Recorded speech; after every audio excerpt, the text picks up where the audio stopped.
I took time off from the pressure of people to go into the hills to pray and meditate, to recharge my spiritual batteries by making a deep, strong, more powerful connection with the Father within me.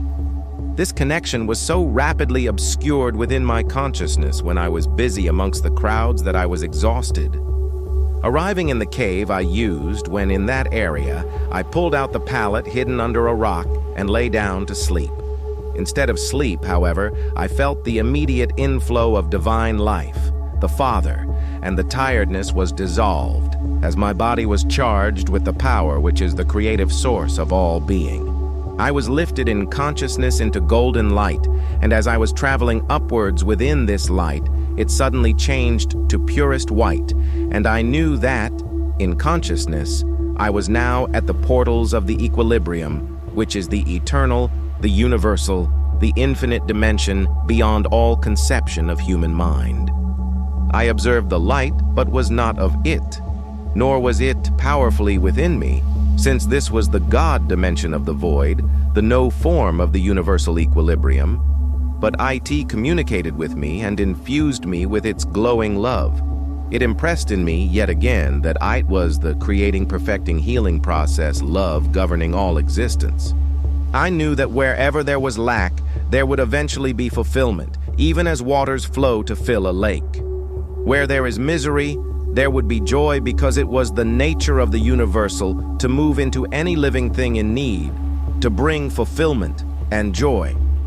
I knew that where there was no growth, circumstances would arise to promote the growth. I knew that where there was a sense of failure, challenges would be provided to spur people into success and self-confidence. I saw that this love work, constantly initiated by the Father in the lives of overburdened people, might not be recognized as a gift of love by the recipients. They might be so sunk in their apathy, feelings of failure, their belief that nothing good could ever come their way. They would fail to see anything in their lives beyond their own beliefs and feelings.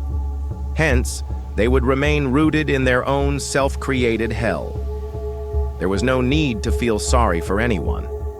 The only need was a compassionate heart and a determination to bring truth to heal their ignorance. The greatest gift a man could give to another was the enlightenment of ignorance of existence and its cosmic laws. For the truth was, every single soul was embraced within the universal, and the degree of universal input via the Father love work in their lives depended entirely on the individual's receptivity.